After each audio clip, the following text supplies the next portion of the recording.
ഏതായാലും നമുക്ക് ഇന്ന് നല്ലൊരു പൊൻപുലരി സമ്മാനിച്ച ജഗദീശ്വരന് നന്ദി അറിയിച്ചുകൊണ്ട്, അല്ലെങ്കിൽ അതിന് കടപ്പാട് അറിയിച്ചുകൊണ്ട് നമ്മൾ ഇന്നത്തെ പ്രോഗ്രാം നമുക്ക് ആരംഭിക്കാം. ഇന്ന് പ്രോഗ്രാം എന്നുള്ള രീതിയിലൊന്നും സംസാരിക്കാനില്ല, എങ്കിലും നമ്മുടെ ഈ ബിസിനസ്സിൽ എന്താണ് ഈ ബിസിനസ് ഞാൻ ഏറ്റെടുക്കാനുള്ള കാരണം എന്നൊക്കെ പറഞ്ഞാൽ എനിക്കിന്ന് സംസാരിക്കാനുള്ളത്.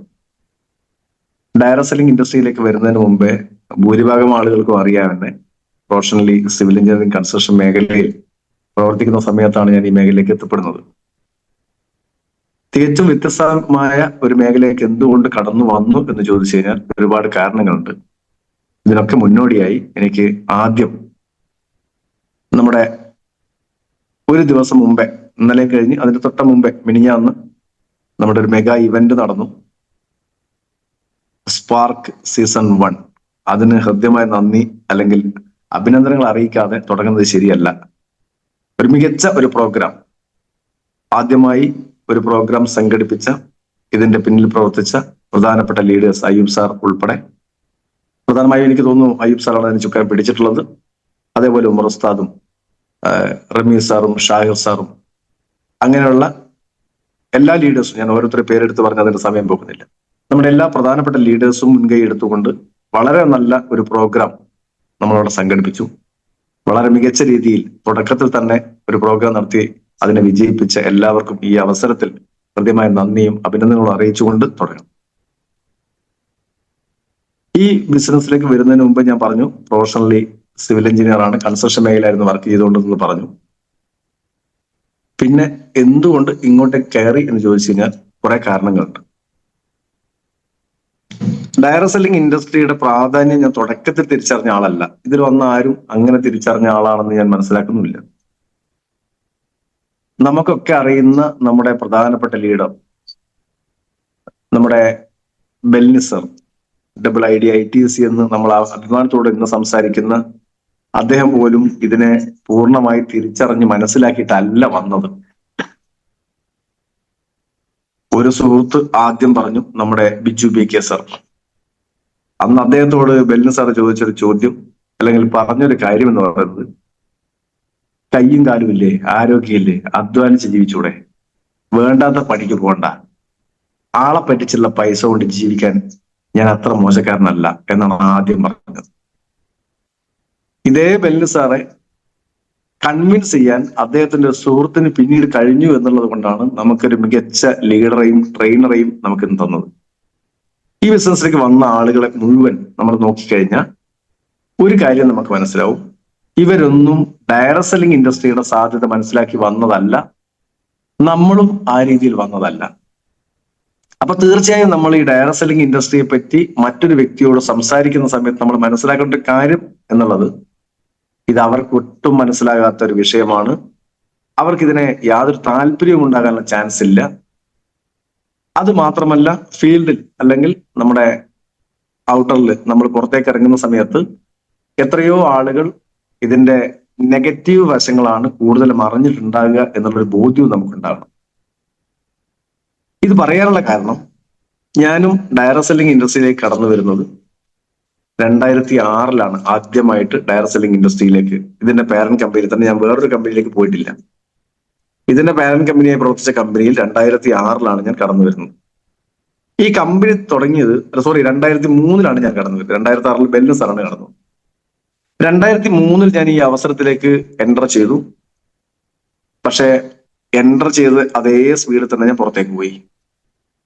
കാരണം ഇതിന്റെ സിസ്റ്റവുമായി കണക്ട് ചെയ്യാൻ എന്നെ പരിചയപ്പെടുത്തിയ ആളുകൾക്ക് കഴിഞ്ഞില്ല എന്നുള്ളതാണ് യഥാർത്ഥത്തിൽ വാസ്തവം. ആ സമയത്ത് ആ സിസ്റ്റവുമായി എന്നെ കണക്ട് ചെയ്യാൻ അദ്ദേഹത്തിന് കഴിഞ്ഞിട്ടുണ്ടെങ്കിൽ ചിലപ്പോൾ ഞാൻ ഒരു നല്ല ലീഡർഷിപ്പ് ചിലപ്പോൾ എത്തിയേക്കാം, ഉറപ്പ് പറയുന്നില്ല. എന്റെ അവസ്ഥ അനുസരിച്ചുണ്ടാവും. 2003 പരിചയപ്പെടുത്തിയ ഇതേ ബിസിനസ് എന്നോട് പിന്നീട് പറയുന്നത് 2008 ആ 2008 പരിചയപ്പെടുന്നത് എന്റെ കൂടെ വർക്ക് ചെയ്യുന്ന, അല്ലെങ്കിൽ എന്റെ കൂടെ എന്ന് പറയുന്നതിനേക്കാൾ നല്ലത് എന്റെ അതേ പ്രൊഫഷനായിട്ട് വർക്ക് ചെയ്യുന്ന മറ്റൊരു വ്യക്തിയാണ്. സർവേയറും എഞ്ചിനീയറും ഒക്കെ ആയിട്ടുള്ള ഒരു നാസറാണ് പിന്നീട് എന്നോട് പരിചയപ്പെടുന്നത്. ആദ്യം പരിചയപ്പെടുന്നത് ഒരു ഡോക്ടറാണ്, ഒരു ഹോമിയോ ഡോക്ടറാണ് 2003 പരിചയപ്പെടുത്തിയത്. അതേപോലെ തിരിച്ചു പോയി എന്ന് ഞാൻ പറഞ്ഞു. കാരണം മറ്റൊന്നുമല്ല, പരിചയപ്പെടുത്തിയ ആള് ട്രാൻസ്ഫർ ആയി മറ്റൊരു സ്ഥലത്തേക്ക് പോയി. സ്വാഭാവികമായി എനിക്ക് അവിടെ നിർത്തേണ്ടി വന്നു. 2008 പരിചയപ്പെടുത്തിയ വ്യക്തി ഒരു ദിവസം ഞാൻ ബൈക്കിൽ പോകുന്ന സമയത്ത് പുറകിൽ ഒരു ലിഫ്റ്റ് കൊടുത്താണ് അദ്ദേഹത്തിന്റെ വീട്ടിന് മുമ്പിൽ എത്തിയ സമയത്ത് നാസർ എന്നോട് പറഞ്ഞു, സർവേയർ ആണ്, ഇപ്പൊ അദ്ദേഹം കോഴിക്കോട് വർക്ക് ചെയ്യുന്നു, ഹരീഷ വീട്ടിൽ കയറി ചായ കുടിച്ചിട്ട് പോകാം. അങ്ങനെ ചായ കുടിക്കാൻ കയറിയതാണ്. ചായ കുടിച്ച് ഇറങ്ങാൻ നോക്കുമ്പോൾ എന്നോട് പറഞ്ഞു, കുറച്ച് നമുക്ക് സംസാരിച്ചൊക്കെ പോവാം, ഇപ്പം തന്നെ പോയിട്ട് എന്താ കാര്യം, നേരത്തെ വീട്ടിൽ പോയിട്ട് എന്താ കാര്യം, അവിടെ കുറച്ചു നമുക്ക് കഥയൊക്കെ പറഞ്ഞിരിക്കാം എന്ന് പറഞ്ഞു. യഥാർത്ഥത്തിൽ കഥ പറഞ്ഞിരുത്തിയത് മറ്റൊന്നിനുമല്ല, അദ്ദേഹത്തിന്റെ ഹോം മീറ്റിംഗ് ആയിരുന്നു. ആ ഹോം മീറ്റിംഗിൽ അദ്ദേഹം വിളിച്ച ആരും വന്നിട്ടില്ല. അപ്പോ യാദൃശ്യമായി എന്നെ കിട്ടി, എന്നെ അവിടെ ഇരുത്തുക, അവരുടെ ഉദ്ദേശം അതാണ്. അങ്ങനെ ആ ഉദ്ദേശത്തിൽ അവർ വിജയിച്ചു. ആ ബിസിനസ് ഞാൻ എൻ്റർ ചെയ്ത സമയത്ത് ഒരു ആദിൽ, ഒരു സലീം, ഈ മൂന്നാളുകൾ ആണ്. അവർ ആദിൽ ലീഡറാണ്, സലീം തൊട്ട മുമ്പേ വന്ന അസോസിയേറ്റ് ആണ്, അതിനുശേഷം വന്നതാണ് നാസർ. അപ്പോ എന്റെ ഏറ്റവും ക്ലോസ് ഫ്രണ്ടാണ് നാസർ എന്നുള്ള, മറ്റുള്ളവർ എനിക്ക് പരിചയമില്ല. അവരൊക്കെ എനിക്ക് തന്ന കമ്മിറ്റ്മെന്റ്, നമ്മൾ ഫുൾ ടൈം ഇറങ്ങാൻ പോവുകയാണ്, 100% നമുക്കിത് വിജയിക്കാം, നിങ്ങൾക്ക് സാധ്യത മനസ്സിലായ ആളല്ലേ, അതുകൊണ്ട് കൂടുതൽ ഞാൻ വിശദീകരിക്കുന്നില്ല, നമുക്ക് ഒന്നിച്ച് മുന്നേറാന്ന് പറഞ്ഞു. മുന്നേറാൻ വേണ്ടി ഇറങ്ങി ഒരാഴ്ച കഴിഞ്ഞ സമയത്താണ് ആദിൽ പറയുന്നത്, എനിക്ക് ഗൾഫിലേക്ക് ഒരു ചാൻസ് കിട്ടിയിട്ടുണ്ട്, ഞാൻ വിസ കിട്ടിയിട്ട് ഞാൻ പോവുകയാണ്. സ്വാഭാവികം നാസർ സർവേ സെക്ഷനിൽ തന്നെ അദ്ദേഹം വേറെ വഴിക്ക് പോയി. അങ്ങനെ ഓരോരുത്തർ ഓരോ വഴിക്ക് പോയി. അവിടെ ഞാൻ നിർത്തി. മൂന്നാമതായിട്ടാണ് നമ്മുടെ ബിജു ബി കെ സർ, അന്നത്തെയും ഇന്നത്തെയും എന്റെ ലീഡർ ആയിട്ടുള്ള ബിജു ബി കെ സർ എന്റെ ഓഫീസിലേക്ക് കടന്നു വരുന്നത്. ഒരു സന്ധ്യാസമയത്താണ് കടന്നു വരുന്നത്. കാര്യങ്ങളൊക്കെ പറഞ്ഞ സമയത്ത് ഞാൻ തിരിച്ചു പറഞ്ഞു, ബിജു സാറേ, ഇത് ഞാൻ 2 പ്രാവശ്യം കേട്ടതാണ്, അസോസിയേറ്റ് ആണ്, പക്ഷെ പ്രവർത്തിക്കാൻ കഴിഞ്ഞിട്ടില്ല. കാരണം മറ്റൊന്നുമല്ല, ഈ പറയുന്ന ആവേശമൊക്കെ പലരും പറയും, പക്ഷെ ആവേശത്തിനനുസരിച്ചുള്ള പെർഫോമൻസ് ഈ പറയുന്ന ആളുകൾ ഞാൻ കണ്ടിട്ടില്ല, അതുകൊണ്ട് എനിക്കിത് താല്പര്യമില്ല എന്ന് പറഞ്ഞ് ഒഴിവാക്കിയതാണ്. പക്ഷെ അദ്ദേഹത്തിന്റെ ഒരു കോൺഫിഡൻസ് ലെവലിന് മുമ്പിൽ എനിക്ക് പരാജയം സമ്മതിക്കേണ്ടി വന്നു. അദ്ദേഹം ചെയ്ത അവസാനത്തെ അടവ് എന്ന് പറയുന്നത്, അന്ന് ഒരു ചെക്ക് എടുത്ത് ബ്ലാങ്ക് ചെക്ക് എഴുതി സൈൻ ചെയ്ത് എന്റെ കയ്യിൽ തന്നു. ഞാൻ നിങ്ങളെ പറ്റിച്ചതായിട്ട് നിങ്ങൾക്ക് എപ്പോഴെങ്കിലും തോന്നുന്നുണ്ടെങ്കിൽ, നിങ്ങൾക്ക് എത്രയാണോ നഷ്ടം അതിനനുസരിച്ച് നിങ്ങൾക്ക് എഴുതിയെടുക്കാം. ഈ ഒരു കോൺഫിഡൻസ് ലെവലിന് മുമ്പിൽ എനിക്ക് പരാജയം സമ്മതിക്കാതെ വയ്യ. ഞാൻ അങ്ങനെ അസോസിയേറ്റ് ചെയ്തു എന്ന് പറഞ്ഞ അസോസിയേഷൻ അല്ല. തൽക്കാലം ഇവരെ ഒന്ന് ഒഴിവാക്കി കിട്ടണം. ഈ ബിജു ബി കെ എന്ന് പറഞ്ഞ ആളെയും എനിക്കൊന്ന് ആദ്യമായിട്ട് കാണുന്നതാണ്. ഒന്ന് ഒഴിവാക്കി കിട്ടാൻ വേണ്ടി ഓക്കെ പറഞ്ഞു. പേരും അഡ്രസ്സൊക്കെ കൊടുത്തു, ഡീറ്റെയിൽ ഒക്കെ കൊടുത്തു. എനിക്ക് ഇയാളെ ഒഴിവാക്കണം, അത്രയേ ഉള്ളൂ ഉദ്ദേശം. എന്ന് പറഞ്ഞ് നമുക്ക് സെയിൽ എടുക്കണം, ഞാൻ വരാമെന്ന് പറഞ്ഞു. പക്ഷെ ആ സെയിൽ എടുക്കണം എന്ന് പറഞ്ഞത് ഇത്ര പെട്ടെന്ന് വരുമെന്ന് ഞാൻ ഓർമ്മിച്ചിട്ടില്ല. രാത്രി എന്നോട് കാര്യങ്ങൾ പറഞ്ഞു പോയ ഈ വ്യക്തികൾ 2 പേരും രാവിലെ 6 മണിക്ക് എന്റെ വീട്ടിലുണ്ട്. എന്റെ വീട് ഇതുവരെ അവർ കണ്ടിട്ടില്ല, എവിടെയാണെന്ന് പോലും കൃത്യമായ അറിവില്ല.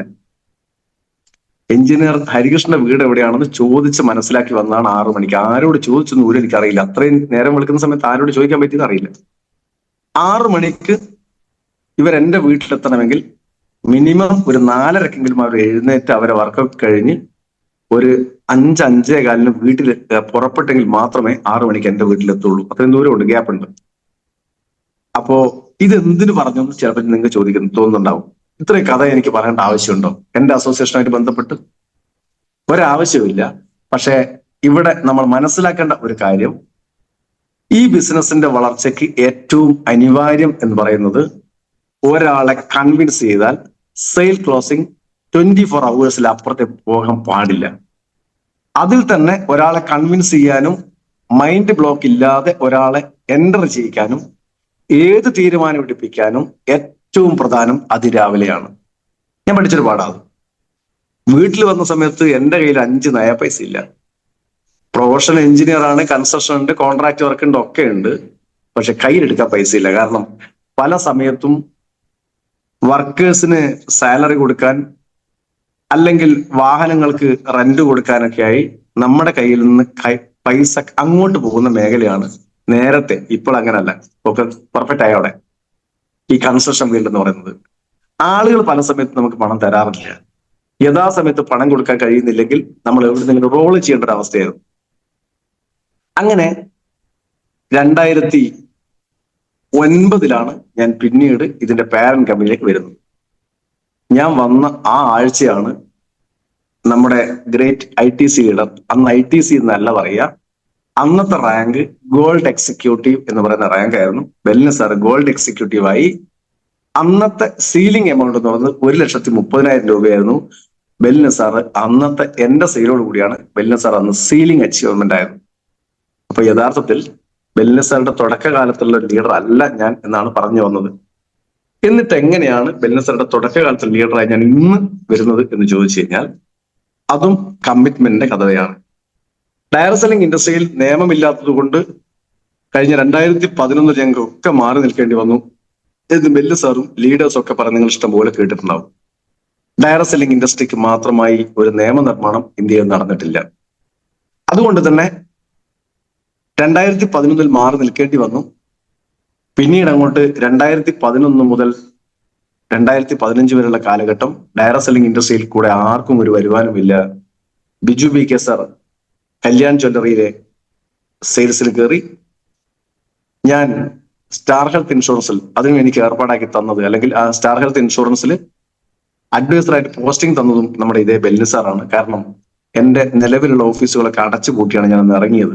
സ്വാഭാവികമായിട്ടും എന്റെ വരുമാന മാർഗം പൂർണ്ണമായും നിലച്ചു എന്ന് മനസ്സിലാക്കിയ ബെല്ലിന് സാർ എനിക്ക് വരുമാനം ഉണ്ടാക്കി തരാൻ, അല്ലെങ്കിൽ അദ്ദേഹത്തോട് കമ്മിറ്റഡ് ആയി നിൽക്കുന്ന ആളുകൾക്ക് വരുമാനം ഉണ്ടാക്കി കൊടുക്കാൻ മറ്റു മാർഗങ്ങൾ തേടിയതിന്റെ ഭാഗമായിട്ട് ഞാനും അവിടെ എത്തുന്നു. ഇനി ഈ കമ്പനിയെ നേരത്തെ 2011 മാറ്റി നിർത്തിയ അതേ കമ്പനി എന്തുകൊണ്ട് 2015 ശേഷം വീണ്ടും ഏറ്റെടുത്തു എന്ന് വെച്ച് കഴിഞ്ഞാൽ അത് ഈ കമ്പനിയിലും ഈ മാനേജ്മെന്റിനോടുള്ള വിശ്വാസമാണ്. ബെല്ലിന് സാർ എന്തുകൊണ്ട് ഏറ്റെടുത്തു? മാനേജ്മെന്റിലും കമ്പനിയിലുള്ള വിശ്വാസമാണ്, പ്രൊഡക്റ്റിലല്ല. പ്രൊഡക്റ്റ് പുതിയതായിട്ട് വന്നതാണ്. ആദ്യം ഈ പ്രൊഡക്റ്റ് അല്ലായിരുന്നു. ആദ്യം ഇലക്ട്രിക്കൽ ഐറ്റംസ് ആയിരുന്നു. സ്വാഭാവികമായും ഹോം അപ്ലയൻസസ് ഒക്കെ ആയിരുന്നു. സ്വാഭാവികമായിട്ട് കംപ്ലൈന്റുകൾ വരാൻ ചാൻസ് ഉണ്ട്. അന്ന് ഞങ്ങൾക്ക് ഏറ്റവും കൊടുത്ത ഒരു ഉൽപ്പന്നമാണ് ഇൻഡക്ഷൻ കുക്കർ. ഇപ്പൊ ഇൻഡക്ഷൻ കുക്കർ ഇഷ്ടം പോലെ കിട്ടാനുണ്ട്. അന്ന് ഇൻഡക്ഷൻ കുക്കർ ആദ്യമായി വിപണിയിലേക്ക് അവതരിപ്പിച്ചത് ഇതിന്റെ പാരന്റ് കമ്പനിയായിരുന്നു. ഇൻഡക്ഷൻ കുക്കർ നമ്മൾ ആദ്യമായിട്ട് പരിചയപ്പെടുന്നത് അങ്ങനെ പുകയും കരിയും ഒന്നുമില്ലാത്ത ഒരടുപ്പ്, ചൂടില്ലാത്ത ഒരടുപ്പ്, അതാദ്യമായിട്ട് വിപണിയിലേക്ക് ജനങ്ങളെ അറിയിച്ചത്, ഇറക്കിയത് നമ്മുടെ പാരന്റ് കമ്പനിയായിരുന്നു. അപ്പോ എന്തുകൊണ്ട് ഞാൻ ഈ കമ്പനിയെ പിന്നെയും വിശ്വസിക്കുന്നു? എന്തുകൊണ്ട് ബെല്ലിന് സാർ ഈ കമ്പനിയെ പിന്നെയും വിശ്വസിച്ചു? എന്തുകൊണ്ട് അനീഷ് സാർ പിന്നെയും ഇതിനെ വിശ്വസിച്ചു എന്ന് ചോദിച്ചാൽ അതിനൊറ്റ കാരണമേ ഉള്ളൂ. ഇതിന്റെ പവർഫുൾ ആയിട്ടുള്ള മാനേജ്മെന്റ് ആണ്. നമ്മൾ മനസ്സിലാക്കേണ്ട ഒരു കാര്യമാണ് പവർഫുൾ ആയിട്ടുള്ള മാനേജ്മെന്റ്. നമ്മുടെ മാനേജ്മെന്റ് എന്ന് പറയുന്നത്, ഈ മാനേജ്മെന്റ് തുടക്കത്തിൽ തന്നെ അതിന്റെ ആദ്യത്തെ മൂലധനം എന്ന് പറയുന്നത് 5 കോടിയാണ്. ഇപ്പോഴല്ല, 2001. 2001 5 കോടി മൂലധനവുമായി 24 ഓഗസ്റ്റ് 2001, കൃത്യമായ ഡേറ്റ് പറയുകയാണെങ്കിൽ ഇതിന്റെ എസ്റ്റാബ്ലിഷ്മെന്റ് ഡേറ്റ് എന്ന് പറയുന്നത് 24 ഓഗസ്റ്റ് 2001 ആണ്. ആ സമയത്താണ് നമ്മുടെ കമ്പനി മാനേജ്മെന്റ് ഡയറക്ട് സെല്ലിംഗ് ഇൻഡസ്ട്രിയിലേക്ക് ആദ്യമായി കാലെടുത്തത്. ആ സമയത്ത് 5 കോടി മൂലധനവുമായി തുടങ്ങിയ കമ്പനി അതേ വർഷം തന്നെ, അതായത് ചുരുക്കി പറഞ്ഞ 4 മാസം, ആ 4 മാസത്തിനുള്ളിൽ തന്നെ അതിന്റെ മൂലധനം +99 കോടിയായി ഉയർത്തി. അപ്പൊ എത്രയാ? ഏകദേശം 100 കോടിക്ക് മേലെ മൂലധനവുമായി തുടങ്ങിയ ഒരു കമ്പനി ആയതുകൊണ്ട് തന്നെ ഇതിന്റെ പവർ എന്താണെന്ന് ഞങ്ങൾ മനസ്സിലാക്കിയിട്ടുണ്ട്. ഇനി ഈ മേഖലയിൽ ഇതിനെ പ്രശ്നങ്ങൾ വന്ന സമയത്ത്, നിയമമില്ലാത്ത സമയത്ത്, മറ്റു പല കമ്പനികളുടെ മാനേജ്മെന്റും കിട്ടിയത് ലാഭം എന്ന് വെച്ച് ഉപേക്ഷിച്ച് പോയ സമയത്തും ഇതിനെ പ്രൊട്ടക്ട് ചെയ്യാൻ വേണ്ടി കമ്പനി എന്തൊക്കെ ചെയ്തു എന്നുള്ളത് ലീഡേഴ്സ് എന്നുള്ള നിലയ്ക്ക് ബെല്ലിന് സാർ ഉൾപ്പെടെയുള്ള ആളുകൾക്ക് അറിയാം. ഓരോ ആളുകളെയും പ്രൊട്ടക്ട് ചെയ്യാൻ ഈ കമ്പനിയിൽ പ്രവർത്തിച്ച ആളുകൾക്കെതിരെയും കമ്പനി കേസിന് ശ്രമിച്ചിട്ടുണ്ട്, അല്ലെങ്കിൽ കേസ് ഫയൽ ചെയ്യാൻ ശ്രമിച്ചിട്ടുണ്ട്. പക്ഷെ ഒരൊറ്റ കേസ് പോലും ഫയലായിട്ടില്ല. മറ്റു പല കമ്പനികളിൽ പ്രവർത്തിച്ച ആളുകൾ ഉള്ളിൽ കിടക്കുന്ന സമയത്തും ഒരു ലീഡറെ പോലും, ഒരു അസോസിയേറ്റിനെ പോലും നിയമത്തിന്റെ കുരുക്കിലേക്ക് വിട്ടുകൊടുക്കാൻ നമ്മളെ കമ്പനി തയ്യാറായിട്ടില്ല. അവിടെയാണ് രണ്ടാമത്തെ കാര്യം, ഇതിനെ വിശ്വസിക്കാനുള്ള കാര്യം. അപ്പൊ തീർച്ചയായും 100% പെർഫെക്റ്റ് ആയിട്ടുള്ള പവർഫുൾ ആയിട്ടുള്ള മാനേജ്മെന്റ് പിന്നിലുണ്ട് എന്നുള്ളത് ഞങ്ങൾക്കൊക്കെ ഉറപ്പാണ്. ഇനി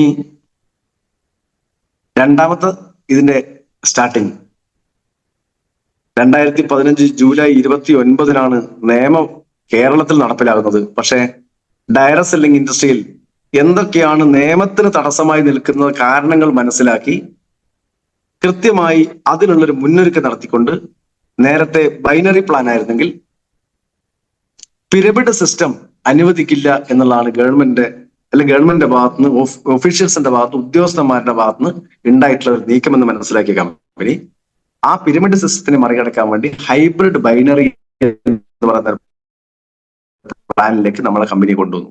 ആദ്യം ചെയ്ത പണി അതാണ്. രണ്ടാമത്തെ കാര്യം, ഡയറക്ട് സെല്ലിംഗ് ഇൻഡസ്ട്രിയേക്കാൾ ഫാസ്റ്റായി ലോകത്ത് വളരുന്ന മറ്റൊരു ഇൻഡസ്ട്രിയെ കൂട്ടുപിടിച്ചു എന്നുള്ളതാണ്. അതാണ് വെൽനസ് ഇൻഡസ്ട്രി.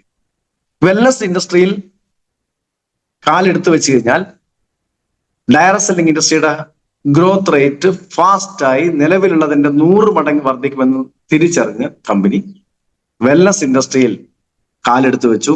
ആ വെൽനസ് ഇൻഡസ്ട്രിയിൽ കാലെടുത്ത് വെക്കുന്ന സമയത്തും അതിന്റെ ഏറ്റവും ക്വാളിറ്റിയുള്ള ഉൽപ്പന്നങ്ങൾ ആളുകളിലേക്ക് എത്തിക്കണം എന്നുള്ളത് കൊണ്ട് തന്നെ ആയുഷ് പ്രീമിയം ക്വാളിറ്റി സർട്ടിഫിക്കേഷൻ ഉൽപ്പന്നങ്ങൾക്ക് വേണ്ടി കമ്പനി തുടക്കത്തിൽ ശ്രമിച്ചു. 6 ഉൽപ്പന്നങ്ങൾ, ആയുഷ് പ്രീമിയം സർട്ടിഫിക്കേഷൻ ഉൽപ്പന്നങ്ങൾ 6 ഉൽപ്പന്നങ്ങൾ വെച്ചുകൊണ്ടാണ് കമ്പനി ആദ്യം സ്റ്റാർട്ട് ചെയ്തത്. ഇന്ന് 22 ഉൽപ്പന്നങ്ങൾ.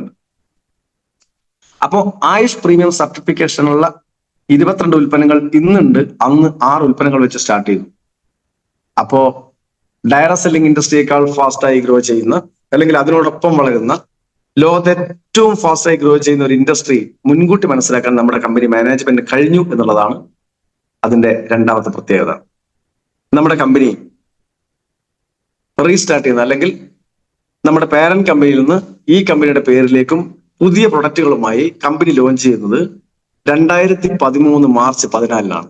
അതുകൊണ്ടാണ് നമ്മൾ 11 വർഷം കംപ്ലീറ്റ് ചെയ്ത കമ്പനി എന്ന് പറയുന്നത്. കംപ്ലീറ്റ് ചെയ്തല്ല, 11ാമത്തെ വർഷം. അതായത് 2013 മുതൽ 2023 മാർച്ച് 14 കംപ്ലീറ്റ് ചെയ്തു. മാർച്ച് 14 ആകുമ്പോഴത്തേക്ക് 10 വർഷം കംപ്ലീറ്റ് ആയി. 2024 മാർച്ച് ആയ സമയത്ത് എത്രയായിട്ടുണ്ട്? 11 വർഷം കംപ്ലീറ്റ് ആണ്. നമ്മൾ 12ാമത്തെ വർഷത്തിലേക്ക് റൺ ചെയ്തുകൊണ്ടിരിക്കുക. അപ്പൊ 11 വർഷം ഒരു കമ്പനി വളരെ പെർഫെക്റ്റ് ആയി ഇവിടെ നിലനിന്നിട്ടുണ്ടെങ്കിൽ തീർച്ചയായും അതിന് കുറെ കാരണങ്ങൾ നമുക്ക് തന്നെ നോക്കിയാൽ മനസ്സിലാവും.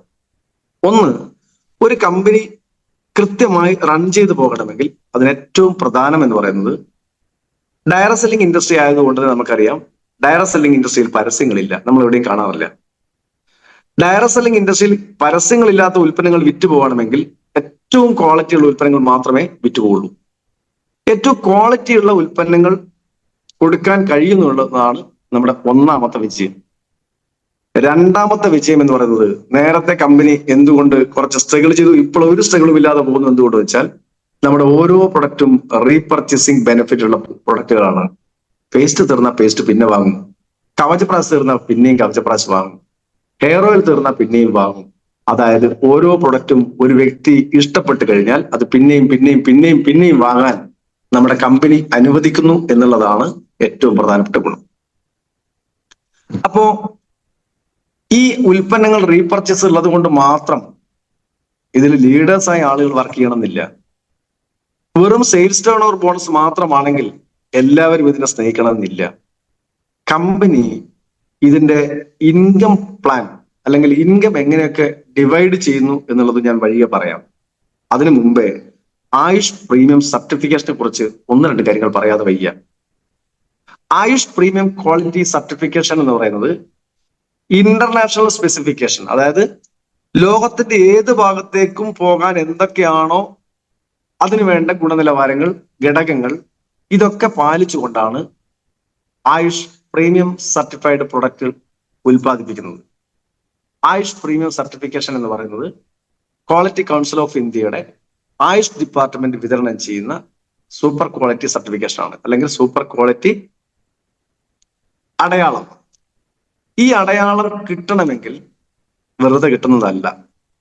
അതിന്റെ ബേസിക് ആയിട്ടുള്ള യോഗ്യത എന്ന് പറയുന്നത് ഇതിന് GMP certification, good manufacturing practice certification ഉള്ള കമ്പനികൾക്കും അവരുടെ ഉൽപ്പന്നങ്ങൾക്കും മാത്രമേ ഇതിന് ആയുഷിന്റെ സർട്ടിഫിക്കേഷനുകളിൽ അപ്ലൈ ചെയ്യാൻ, അപേക്ഷിക്കാനുള്ള യോഗ്യതയുള്ളൂ. അപേക്ഷാ യോഗ്യത.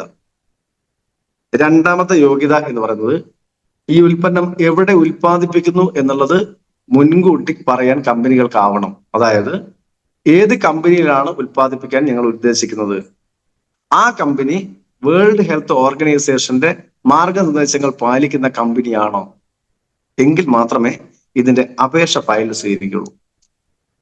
ഈ അപേക്ഷ ഫയൽ സ്വീകരിച്ചാൽ പോലും ആ അപേക്ഷ സ്വീകരിച്ച ഫയലിൽ സ്വീകരിച്ച ഈ ഉൽപ്പന്നങ്ങൾ നിലവിൽ 3 ബാച്ചെങ്കിലും, 3 ബാച്ചാണ് പറയുന്നത്, 3 മാസം അല്ല, 3 ബാച്ച്, 3 ബാച്ചെങ്കിലും മാർക്കറ്റിൽ റൺ ചെയ്തുകൊണ്ടിരിക്കുന്ന സാധനങ്ങൾക്ക് മാത്രമേ അപ്ലൈ ചെയ്യാൻ കഴിയുള്ളൂ. ആദ്യമായി ഒരു പ്രൊഡക്റ്റ് ഉണ്ടാക്കി അതിന് ആയുഷ് പ്രീമിയം സർട്ടിഫിക്കേഷൻ വേണം എന്ന് നമ്മൾ അപ്ലൈ ചെയ്താൽ കിട്ടില്ല എന്നർത്ഥം. അപ്പൊ 3 ബാച്ചെങ്കിലും മാർക്കറ്റിൽ റൺ ചെയ്തുകൊണ്ടിരിക്കുന്ന ഉൽപ്പന്നങ്ങൾക്ക് നേരത്തെ പറഞ്ഞ ക്വാളിറ്റി ഉണ്ടെങ്കിൽ നമുക്ക് അപ്ലൈ ചെയ്യാൻ പറ്റും. അങ്ങനെ അപ്ലൈ ചെയ്ത് കഴിഞ്ഞാൽ ക്വാളിറ്റി കൗൺസിൽ ഓഫ് ഇന്ത്യയും ആയുഷ് ഡിപ്പാർട്ട്മെന്റും ഒക്കെ ചേർന്ന് ഈ ഉൽപ്പന്നങ്ങളുടെ സാമ്പിളുകൾ പല ഭാഗത്ത്, ഇന്ത്യയുടെ പല ഭാഗത്തുനിന്നായി പല ബാച്ചിലുള്ളതും ഒക്കെ ശേഖരിച്ച് ഓരോ ബാച്ചിലുള്ളതും ഒരേ ഫിംഗർ പ്രിന്റ് വെച്ചാൽ വിരലടയാളം എന്നുള്ള അർത്ഥത്തിലല്ല ഞാൻ പറഞ്ഞത്, അതിന്റെ ഒരു ബേസിക് ആയിട്ടുള്ള ക്വാളിറ്റി മെഷർ ചെയ്ത് ആ മെഷർമെന്റ് നോട്ട് ചെയ്ത് നോക്കും, ഇതിന് ഇന്ന ക്വാളിറ്റി ഉണ്ട്. അതിന് ഫിംഗർ പ്രിന്റ് എന്നാണ് ഇവിടെ പറയുക. ആ ഫിംഗർ പ്രിന്റ് 3 ബാച്ചും ഒത്തുനോക്കും. ആ 3 ബാച്ചും സെയിം ആണെങ്കിൽ നമ്മളെ ഇതിന് അപേക്ഷ സ്വീകരിക്കും. ഈ അപേക്ഷ സ്വീകരിച്ച് ഇതിന്റെ മാനദണ്ഡങ്ങളൊക്കെ പാലിച്ച് ഇതിൽ ചേരേണ്ട ചേരുവകൾ എത്രയാണോ അതൊക്കെ എടുത്തു വെച്ച് ഓരോ ഇൻഗ്രീഡിയൻസും ഓരോ ചേരുവകളുടെയും ഗുണനിലവാരം പരിശോധിച്ച് അതിന് ഏത് വിധത്തിലുള്ള ഗുണനിലവാര പരിശോധനയാണോ വേണ്ടത് ആ വിധത്തിൽ ഗുണനിലവാര പരിശോധന നടത്തി ഏറ്റവും നല്ല ക്വാളിറ്റിയുള്ള ചേരുവകളാണ് എന്ന് ഉറപ്പുവരുത്തിയാൽ മാത്രം നിർമ്മാണ അനുമതി കൊടുക്കുകയും നിർമ്മാണത്തിന് ശേഷം ആ ഉൽപ്പന്നത്തിന്റെ ഫിംഗർ പ്രിന്റ് നിലവിൽ എടുത്തു വെച്ച 3 ഫിംഗർ പ്രിന്റുമായി യോജിക്കുന്നതാണെന്ന് ഉറപ്പുവരുത്തിയാൽ മാത്രം അത് ഫീൽഡിലേക്ക് ആയുഷ് പ്രീമിയം മുദ്ര അടിച്ചുകൊണ്ട് പുറത്തേക്ക് വിടും. ഈ വിടുന്ന ഓരോ ഉൽപ്പന്നങ്ങളും അടുത്ത ബാച്ച് പോകുന്ന സമയത്തും ഇതേ ഫിംഗർ പ്രിന്റ് ആണെങ്കിൽ മാത്രമേ പുറമേക്ക് പോകാൻ അനുവദിക്കുന്നുള്ളൂ. തീർച്ചയായും ഏറ്റവും നല്ല ക്വാളിറ്റിയുള്ള സർട്ടിഫിക്കേഷൻ നിരന്തരം കൊടുക്കാൻ കഴിയുന്നു എന്നുള്ളതാണ് നമ്മുടെ കമ്പനിയുടെ ഒന്നാമത്തെ വിജയം.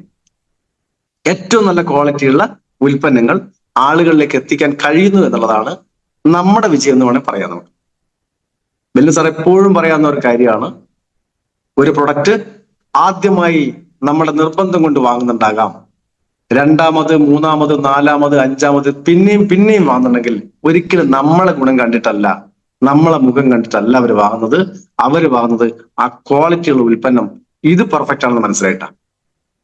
അപ്പൊ തീർച്ചയായും ഏറ്റവും നല്ല ക്വാളിറ്റിയുള്ള സർട്ടിഫിക്കേഷനുള്ള ഉൽപ്പന്നങ്ങൾ നമുക്ക് കൊടുക്കാൻ കഴിയുന്നു എന്ന് വെച്ചാൽ നമ്മൾ ആയുഷ് സർട്ടിഫിക്കേഷനുള്ള ഉൽപ്പന്നങ്ങൾ മാത്രമല്ല കൊടുക്കുന്നത്, മറ്റുള്ള ഉൽപ്പന്നങ്ങൾ കൊടുക്കുന്നുണ്ട്. ആ ഉൽപ്പന്നങ്ങളും ആളുകൾ വാങ്ങുന്നത് സർട്ടിഫിക്കേഷൻ കണ്ടിട്ടല്ല, അവർ ഉപയോഗിച്ച ഉൽപ്പന്നങ്ങൾ നല്ലതാണെന്ന് ബോധ്യപ്പെട്ടിട്ടാണ്. അതുകൊണ്ട് തന്നെ നമുക്ക് തീർച്ചയായും എല്ലാ സമയത്തും കൃത്യമായി ആളുകളിലേക്ക് നല്ല ഉൽപ്പന്നങ്ങൾ കൊടുക്കാൻ കഴിയും എന്നുള്ളത് നമ്മുടെ ഈ കമ്പനിയിൽ വർക്ക് ചെയ്യുന്ന ആളുകൾക്ക് യാതൊരു സംശയവും വേണ്ട. ചില ആളുകൾ കുറെ കംപ്ലൈന്റ് പറയും, നേരത്തെ ഉണ്ടായത് ലൂസായിരുന്നു ഇപ്പൊ ടൈറ്റ് ആണ്, അഭിപ്രായങ്ങൾ പറയാറുണ്ട്. മെഷീനറി പാക്കിംഗ് ആണ്, ഇതിന്റെ ചേരുവകളും അതിന്റെ ക്വാളിറ്റിയും സെയിം ആയിരിക്കും. പക്ഷെ നിങ്ങൾ വീട്ടിൽ കഞ്ഞി വെച്ചാൽ അറിയാം, കഞ്ഞിയിൽ അടങ്ങിയുള്ള കണ്ടന്റുകളൊക്കെ സെയിം ആണ്. പക്ഷെ ആദ്യം കോരി ഒഴിച്ചു കൊടുക്കുന്നത് നല്ല ലൂസായിരിക്കും, വെള്ളമായിരിക്കും കൂടുതൽ ഉണ്ടാവും. മുകളിൽ അടിയിലെത്തുമ്പോഴത്തേക്കും അതിന്റെ വറ്റ് കൂടുതൽ ഉണ്ടാവും. ഈ പറഞ്ഞ പോലെ മെഷീനറി പാക്കിംഗ് ആണ്, ഒന്നും കൈകൊണ്ട് തൊടുന്നില്ല. നമ്മുടെ മുൾത്താനി ഫാർമസ്യൂട്ടിക്കൽസ് ഒക്കെ പോകാൻ വേണ്ടി ഞാനും ബെല്ലു സാറാണ് ഒരു അഭിപ്രായം പറഞ്ഞത്, സാറേ ഞങ്ങൾക്ക് മുൾത്താനി ഫാർമസ്യൂട്ടിക്കൽസ് സന്ദർശിക്കാൻ ഞങ്ങളുടെ ഒരു ബാച്ചിന് അനുമതി നൽകണം. അനിൽ സാർ പറഞ്ഞു ഞാൻ നമ്മുടെ ബോബി സാറോടൊക്കെ സംസാരിക്കട്ടെ, ചോദിച്ചു നോക്കാം. അപ്പൊ ബോബി സാർ ഞങ്ങളൊക്കെ പങ്കെടുത്ത ഒരു മീറ്റിംഗിൽ, ഒരു അഡ്വൈസറി മീറ്റിംഗ് തുടക്കത്തില്, അന്ന് STC മുതൽ എല്ലാവർക്കും കയറായിരുന്നു അഡ്വൈസറി മീറ്റിംഗ് തുടക്കകാലത്ത്. അവിടുന്ന് ചോദിച്ചു, സാറേ ഞങ്ങൾക്ക് ഇങ്ങനെ ഒരു അനുമതി തരണം. അവിടുന്നാണ് കൃത്യമായി ഇതിനെപ്പറ്റി മനസ്സിലാക്കാൻ കഴിഞ്ഞത്, സാറേ നിങ്ങൾക്ക് അങ്ങനെ കയറാൻ പറ്റില്ല. അവിടെ കയറണമെങ്കിൽ എല്ലാ മെഡിക്കൽ ടെസ്റ്റും നടത്തി നമുക്ക് ഒരു അസുഖവും ഇല്ല എന്ന് ഉറപ്പുവരുത്തണം. ആദ്യം തല മൊട്ടയടിക്കണം, കാരണം മുടി വീഴാൻ പാടില്ല അതിൻ്റെ ഉള്ളിൽ പോയാല്. നമ്മള് മൊത്തത്തിൽ സാനിറ്റൈസ് ചെയ്യണം, നമ്മളെ നല്ല ക്ലിയർ ആക്കണം. അസുഖമില്ല എന്ന് ഉറപ്പുവരുത്തണം. നമ്മൾ മുട്ട മേടിക്കണം, അവിടുന്ന് തരുന്ന ഡ്രസ്സ്, അവിടുന്ന് ഒരു PPE കിറ്റ് പോലത്തെ ഒരു കിറ്റ് തരും. ആ കിറ്റ് വിട്ടുകൊണ്ട് നിങ്ങൾക്ക് പോകാം. ഒരു പോക്കിന് 2 ആളുകൾക്കേ അനുമതിയുള്ളൂ. അതും അവിടുത്തെ സ്റ്റാഫിന്റെ നേരത്തെ മുൻകൂട്ടി പെർമിഷൻ വാങ്ങിയിട്ട് വേണം പോകാൻ. ബാച്ചായിട്ട് ഒന്നിച്ച് കയറാൻ പറ്റില്ല. കാരണം അതിൽ മനുഷ്യന്മാരുടെ ഇടപഴകാൻ അനുവദിക്കുന്നില്ല എന്നുള്ളതാണ് സത്യം. അവിടെ ഈ ഫാർമസ്യൂട്ടിക്കൽസിൽ ഉൽപ്പന്നങ്ങൾ ഉണ്ടാക്കുന്നതും പാക്കിങ്ങും ഒക്കെ മനുഷ്യന്മാരല്ല, മെഷീനറിയാണ്. അതിനെ ഓപ്പറേറ്റ് ചെയ്യുന്ന 2-3 ആളുകൾ മാത്രമേ അവിടെയുള്ളൂ. കമ്പ്യൂട്ടർ ഓപ്പറേറ്റിംഗ്, ഇതൊക്കെ മെഷീനറി ഓപ്പറേറ്റിംഗ്, പുറമേ നിന്ന് എല്ലാം കമ്പ്യൂട്ടർ മുഖാന്തരം ഓപ്പറേറ്റ് ചെയ്യുന്നത്. അങ്ങനെ വർക്ക് ചെയ്യുന്ന ആളുകളല്ലാതെ ബാക്കി മുഴുവൻ മെഷീനറി വർക്കാണ്. അതുകൊണ്ടാണ് ആയുഷ് പ്രീമിയം സർട്ടിഫിക്കേഷൻ ഉൽപ്പന്നങ്ങൾ ഉൽപ്പാദിപ്പിക്കണമെങ്കിൽ വേൾഡ് ഹെൽത്ത് ഓർഗനൈസേഷന്റെ മാനദണ്ഡങ്ങൾ പാലിക്കുന്ന കമ്പനി ആയിരിക്കണം എന്ന് പറയാനുള്ള കാരണം അതാ. അതായത് ഏതെങ്കിലും മനുഷ്യൻ, എന്തെങ്കിലും അസുഖമുള്ള ഒരു മനുഷ്യൻ അതിൽ കയറി ആ അസുഖത്തിന്റെ രോഗാണുക്കൾ അവിടെ പടരാൻ പാടില്ല. അത്ര നിഷ്കർഷമുള്ള ഒരു മാനേജ്മെന്റും കമ്പനിയും പ്രൊഡക്റ്റൊക്കെ ആണെങ്കിൽ പറഞ്ഞു വന്നു. അപ്പോ ഈ ഉൽപ്പന്നങ്ങൾ ഏറ്റവും നല്ലതാണെന്ന് 100% ബോധ്യം നമുക്കൊക്കെ ഉണ്ട്. അതുകൊണ്ട് തന്നെ ഈ ഉൽപ്പന്നങ്ങൾ കഴിച്ചാൽ റിസൾട്ട് നമുക്ക് ഉണ്ടാവും. ഇനി എന്തുകൊണ്ട് റിസൾട്ട് കിട്ടുന്നു എന്ന് വെച്ച് കഴിഞ്ഞാൽ, ഞാൻ എല്ലാ സമയത്തും പ്രൊഡക്റ്റ് ട്രെയിനിങ് എടുക്കുന്ന സമയത്ത് പറയാറുണ്ട്, ഇത് മരുന്നല്ല. പിന്നെ എന്താണ് നമ്മൾ കൊടുക്കുന്നത്? ശരീരത്തിന് ആവശ്യമുള്ള ഒരുപാട് വൈറ്റമിൻസ്, മിനറൽസ്, 20ഓളം മിനറൽസ് ആവശ്യമാണ്, 13ഓളം വൈറ്റമിൻസ് ആവശ്യമാണ്. അതിൽ തന്നെ ഏറ്റവും പ്രധാനപ്പെട്ട vitamins A, B, C, D, E, ഇത് ക്രമത്തിലല്ല പറയേണ്ടത്. B ലാസ്റ്റാ പറയുക, A, C, D, E എന്നൊക്കെ പറയാം. B എന്ന് മാറ്റി പറയാനുള്ള കാരണം മറ്റൊന്നുമല്ല, B കോംപ്ലക്സുകളാണ്. B6, B12, അങ്ങനെയൊക്കെ വൈറ്റമിൻ ബിയുടെ കുറെ കോമ്പിനേഷൻസ് വേറെ. ശരീരത്തിന് ഇതൊക്കെ കിട്ടുന്നത് എവിടുന്നാണെന്ന് ചോദിച്ചാൽ ഭക്ഷണത്തിൽ നിന്നാണ്. പക്ഷെ നമ്മൾ ഇന്ന് കഴിക്കുന്ന ഭക്ഷണത്തിൽ നിന്ന് ഇതൊക്കെ കിട്ടുന്നുണ്ടെന്ന് വെച്ചാൽ ഇല്ല. പ്രധാനമായും ആളുകൾ അസുഖങ്ങളിലേക്ക് പോകുന്നത്, അല്ലെങ്കിൽ ആളുകൾ നല്ല ഭക്ഷണം കഴിച്ചു, ഇഷ്ടംപോലെ ഭക്ഷണം കഴിച്ചിട്ടും ശാരീരികമായ ബുദ്ധിമുട്ടുകളിലേക്ക് പോകുന്നത് ശരീരത്തിന് വേണ്ടുന്ന സാധനം നമ്മൾ ശരീരത്തിലേക്ക് കൊടുത്തിട്ടില്ല എന്നുള്ളതുകൊണ്ടാണ്. ഇഷ്ടംപോലെ അരി ഭക്ഷണം കഴിച്ചാൽ സ്റ്റാർച്ച് ഇഷ്ടംപോലെ കിട്ടും. സ്റ്റാർച്ച് ശരീരത്തിൽ ആവശ്യമില്ലാത്തൊരു സാധനം. യഥാർത്ഥത്തിൽ മനുഷ്യൻ ധാന്യങ്ങൾ ഭക്ഷിച്ചുകൊണ്ടല്ല മനുഷ്യകുലം ഉണ്ടായ സമയത്ത് ജീവിച്ചു വന്നത്. പിന്നീട് മനുഷ്യനൊക്കെ ഒറ്റക്കെട്ടായി ഒരു സമൂഹമായി ഒരു സ്ഥലത്ത് കേന്ദ്രീകരിച്ച് വളരാൻ തുടങ്ങിയ സമയത്താണ് കൃഷിയിലേക്ക് മനുഷ്യൻ മാറുന്നത്. അതുവരെ മനുഷ്യൻ പഴങ്ങൾ ഭക്ഷിച്ച് നടന്ന, അല്ലെങ്കിൽ മൃഗങ്ങളെ ഭക്ഷിച്ച മാംസബുക്കുകളുണ്ട്, സസ്യബുക്കുകളുണ്ട്. പക്ഷെ സസ്യബുക്കുകൾ കഴിച്ചിരുന്ന സസ്യങ്ങൾ എന്ന് പറയുന്നത് പഴങ്ങളായിരുന്നു. വലിയ വലിയ പഴങ്ങൾ, എന്താ പറയുക, ചെറിയ പഴങ്ങളോ വലിയ പഴങ്ങളോ ഒക്കെ ആയാൽ പഴങ്ങളായിരുന്നു കഴിച്ചത്, കിഴങ്ങുകളായിരുന്നു കഴിച്ചത്. ചില മനുഷ്യന്മാർ മൃഗങ്ങളെ ഭക്ഷിച്ചിരുന്നു. അപ്പൊ ചുരുക്കി പറഞ്ഞാൽ മനുഷ്യൻ നേരത്തെ തന്നെ മിശ്ര ബുക്കുകളായിരുന്നു, ധാന്യങ്ങളല്ല കഴിച്ചത്. കൃഷി ചെയ്യാൻ തുടങ്ങിയ അന്ന് മുതലാണ് നെല്ലും ഗോതമ്പൊക്കെ മനുഷ്യൻ കണ്ടുപിടിക്കുന്നതും അത് കഴിക്കാൻ തുടങ്ങുന്നതും. അതുവരെ മനുഷ്യൻ നല്ല ആരോഗ്യത്തോടെ ജീവിച്ചിട്ടുണ്ട്. ആയുസ് കുറവായിരിക്കും, കാരണം മൃഗങ്ങൾ പിടിച്ചു അക്കാലത്തൊക്കെ. കാട്ടിൽ ജീവിക്കുന്ന മനുഷ്യനെ മൃഗങ്ങൾ പിടിച്ചു പോയിട്ടുണ്ടാവും. അതുകൊണ്ട് ശരാശരി ആയുസ് കുറവായിരിക്കും. പക്ഷെ ജീവിക്കുന്ന മനുഷ്യൻ 100, 150, 200, 500 ഒക്കെ വർഷം ജീവിക്കുന്ന ലെവലിലേക്ക് മാറിയിരുന്നു പണ്ട്. പക്ഷെ ഇന്നതില്ല. കാരണം ഇന്ന് മനുഷ്യൻ കഴിക്കുന്ന ഭക്ഷണത്തിൽ യാതൊരു പോഷകവും ഇല്ല. ശരീരത്തിന്റെ ഓരോ കോശങ്ങളും പെർഫെക്റ്റായി പ്രവർത്തിക്കാൻ ആവശ്യമായുള്ള എസെൻഷ്യൽ ആയിട്ടുള്ള മൂലകങ്ങളില്ല എന്നുള്ള സത്യം. ഇത് എവിടുന്ന് കിട്ടും? ഇതും കിട്ടുന്ന പ്രകൃതിയിൽ നിന്ന് തന്നെയാണ്. പ്രകൃതിയിൽ ഒരുപാട് ഭക്ഷണങ്ങൾ മനുഷ്യന് വേണ്ടി ഒരുക്കി വെച്ചിട്ടുണ്ട്. ആ ഒരുക്കി വെച്ചതിൽ ഞാൻ നേരത്തെ പറഞ്ഞ മത്സ്യവും മാംസവും പഴങ്ങളും ഒക്കെ ഉണ്ടെങ്കിലും അതിൽ കൂടുതലായി ശരീരത്തിന് വേണ്ടുന്ന പോഷകങ്ങൾ കിട്ടുന്ന ഒരുപാട് ചെടികൾ അല്ലെങ്കിൽ സസ്യങ്ങൾ പിന്നെയും ഉണ്ട് ലോകത്ത്. നെല്ലിക്ക സ്ഥിരമായി ഭക്ഷിക്കണമെന്നില്ല, പക്ഷെ 1, 2, 3 നെല്ലിക്കയൊക്കെ ഡെയിലി ഭക്ഷിക്കുന്നത് ശരീരത്തിന് ഗുണകരമാണ്. മനുഷ്യന് ഇഷ്ടമുള്ള സാധനം ഭക്ഷണമാണ്. ഇലക്കറികൾ മനുഷ്യന് ഇഷ്ടമുള്ള സാധനമാണ്, പക്ഷെ നാട്ടിൽ കിട്ടാനില്ല. അതുകൊണ്ട് ഇതൊക്കെ കഴിക്കാതെ മാറ്റി വെക്കുന്നു. ശരീരത്തിന് ആവശ്യമായിട്ടുള്ള മൂലകങ്ങൾ, വൈറ്റമിൻസ്, മിനറൽസ് ഇത് കിട്ടണമെങ്കിൽ നല്ല ഭക്ഷണം വേണം. പക്ഷെ ഇന്നത്തെ സാഹചര്യത്തിൽ ഇത് കിട്ടാൻ, ലഭ്യമാകാനുള്ള സാഹചര്യം വളരെ ചുരുങ്ങിയ മനുഷ്യന്മാർക്ക് മാത്രമേ ഉള്ളൂ.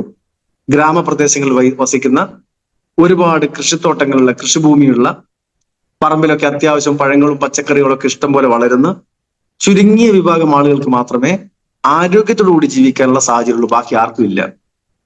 അങ്ങനെയുള്ള ആളുകൾക്ക് എന്ത് ചെയ്യാൻ കഴിയും? അവിടെയാണ് നമ്മുടെ കമ്പനിയുടെ പ്രാധാന്യം. MI ലൈഫ്സ്റ്റൈൽ മാർക്കറ്റിംഗ് എന്ന് പറയുന്ന കമ്പനി ആയുഷ് പ്രീമിയം സർട്ടിഫൈഡ് ആയിട്ടുള്ള 22 ഉൽപ്പന്നങ്ങൾ മാർക്കറ്റ് ചെയ്തത് ഇവർക്ക് വേണ്ടിയാണ്. ശരീരത്തിൽ ആവശ്യമുള്ള എല്ലാ പോഷകങ്ങളും അടങ്ങിയ ഫുഡ് സപ്ലിമെന്റുകളാണ് നമ്മുടെ ഓരോ പ്രൊഡക്റ്റും. അതിൽ എസ്പെഷ്യലി ഒരു സ്പെഷ്യാലിറ്റി ഉള്ള കുറെ പ്രൊഡക്റ്റുകൾ ഉണ്ട്. ലിവർ ഫംഗ്ഷൻ പെർഫെക്റ്റ് ആയി നടക്കാൻ സഹായിക്കുന്ന മൂലകങ്ങൾ എന്തൊക്കെയാണോ അത് ചേർന്നിട്ടുള്ള പ്രൊഡക്റ്റാണ് ലിവഗെയിൻ. ഓൾ ഓവർ ബോഡി എല്ലാ അവയവത്തിനും വേണ്ടുന്ന പെർഫെക്റ്റ് ആയിട്ടുള്ള ഭക്ഷണം, എല്ലാ അവയവത്തിനും വേണ്ടുന്ന പോഷകങ്ങൾ അടങ്ങിയതാണ് കവചപ്രാശ്. എല്ലാ അവയവത്തിനും വേണ്ടുന്ന പോഷകങ്ങൾ അടങ്ങിയതാണ് 95. എല്ലാ അവയവങ്ങൾക്കും വേണ്ടുന്ന പോഷകങ്ങൾ അടങ്ങിയതാണ് സ്പൈറലിന ഗോൾഡ്. അതുകൊണ്ടാണ് നമ്മൾ പ്രൊഡക്റ്റുകളെ പറ്റി പറയുന്ന സമയത്ത്, കോമ്പിനേഷൻ കൊടുക്കുന്ന സമയത്ത് ഈ പ്രൊഡക്റ്റുകൾക്ക് പ്രാധാന്യം കൊടുക്കുന്നതും അതിന് സബ്സിഡിയറി ആയിട്ട് ലിവർ ഫംഗ്ഷൻ ആണ് ബുദ്ധിമുട്ടെങ്കിൽ ലിവഗൻ ചേർത്ത് കൊടുക്കുന്നതും, ഹാർട്ട് ഫംഗ്ഷൻ ആണ് ബുദ്ധിമുട്ടെങ്കിൽ വെൽഹാർട്ട് ചേർത്ത് കൊടുക്കുന്നതും, അങ്ങനെ ഓരോ പ്രൊഡക്റ്റ് ചേർത്താണ് കൊടുക്കേണ്ടത്. അല്ലെങ്കിൽ ആ പ്രൊഡക്റ്റ് മാത്രമല്ല, ഓൾ ഓവർ ബോഡി പെർഫെക്റ്റ് ആവുകയും ആ പ്രൊഡക്റ്റിന് പ്രാധാന്യം കൊടുക്കുകയും. നിങ്ങൾ ഡോക്ടേഴ്സ് ഒക്കെ മെഡിസിൻ എഴുതുന്ന സമയത്ത് നോക്കിയാൽ മതി, അവര് മെഡിസിൻ ഒക്കെ എഴുതുന്ന സമയത്ത് ലിവർ ഫംഗ്ഷൻ ഡാമേജ് ആകാതിരിക്കാനുള്ള അതിന് വേണ്ടുന്ന വൈറ്റമിൻസ് എന്തൊക്കെയാണോ അതടങ്ങിയിട്ടുള്ള ഗുളികകൾ, വൈറ്റമിൻ ഗുളികകൾ ചേർത്ത് എഴുതുന്നത് കണ്ടിട്ടുണ്ട്. കാരണം നമ്മുടെ ആ അവയവത്തിന് ബാധിച്ച അസുഖത്തിന്റെ അണുബാധയെ മാറ്റാനുള്ള കെമിക്കലും അതോടൊപ്പം തന്നെ ഇതുമായി വരുന്ന കോംപ്ലിക്കേഷൻ ഒഴിവാക്കാനുള്ള വൈറ്റമിൻസും ചേർത്താണ് അവർ എഴുതുക.